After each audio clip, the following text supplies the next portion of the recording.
ऐ वतन हमको तेरी कसम, तेरी राहों में जहाँ तक लुटा जाए। रफ़ी साहब एक सच्चे देशभक्त थे और ये रफ़ी साहब ने कई मौक़ों पर साबित किया है। 1947 में बंटवारे के बाद रफ़ी साहब ने लाहौर में नहीं बल्कि हिंदुस्तान में ही रहना पसंद किया। जब भी रफ़ी साहब ने कोई देशभक्ति गीत गाया तो हमेशा गाते वक्त उनकी आंखें भर आती थीं। एक किस्सा है रफ़ी साहब की ज़िंदगी से जुड़ा हुआ जो शायद बहुत लोग नहीं जानते होंगे।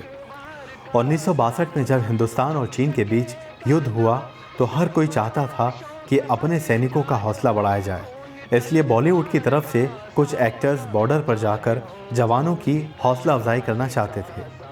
कुछ कलाकारों के साथ दिलीप कुमार साहब और रफ़ी साहब ने भी बॉर्डर पर जाने का फैसला किया। रफ़ी साहब की ख्वाहिश थी कि वो वहाँ जाकर अपनी आवाज़ के ज़रिए सैनिकों का हौसला बढ़ा सकें और चीन के ख़िलाफ़ लड़ाई में इस तरह कंट्रीब्यूट कर सकें। और रफ़ी साहब तमाम कलाकारों के साथ 14,000 फीट की ऊंचाई पर हिमाचल प्रदेश के सांगला पहुँचे, जो तिब्बती बॉर्डर के करीब है। जब सैनिकों को पता चला कि रफ़ी साहब आए हैं तो वो चिट्ठी में अपने गीत की फरमाइश लिखकर उन तक पहुँचाने लगे, लेकिन वहाँ बहुत ज़्यादा ठंड थी और इसीलिए रफ़ी साहब की तबीयत ख़राब हुई और उन्हें गले में इन्फेक्शन हो गया।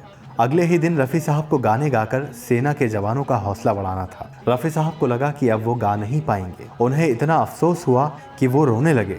दिलीप कुमार साहब उनके पास मौजूद थे और वो रफ़ी साहब को समझाते रहे कि कल तक आपका गला ठीक हो जाएगा।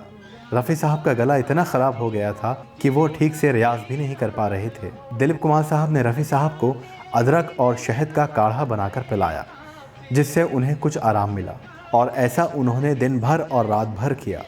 अगले ही दिन जब रफ़ी साहब रियाज करने लगे तो उनका गला बिल्कुल ठीक हो चुका था। वो हैरान हुए और उनकी खुशी का ठिकाना नहीं था। इसके बाद दिलीप कुमार साहब और रफ़ी साहब बाकी कलाकारों के साथ जवानों के बीच पहुंचे और रफ़ी साहब ने कई सारे देशभक्ति गीत गाकर सैनिकों का हौसला बढ़ाया। सेना के जवान रफ़ी साहब के गीत सुनकर बहुत खुश हुए और इस तरह से रफ़ी साहब अपनी आवाज़ के ज़रिए चाइना के खिलाफ युद्ध में शामिल हुए। अब तुम्हारे हवाले वतन साथियों।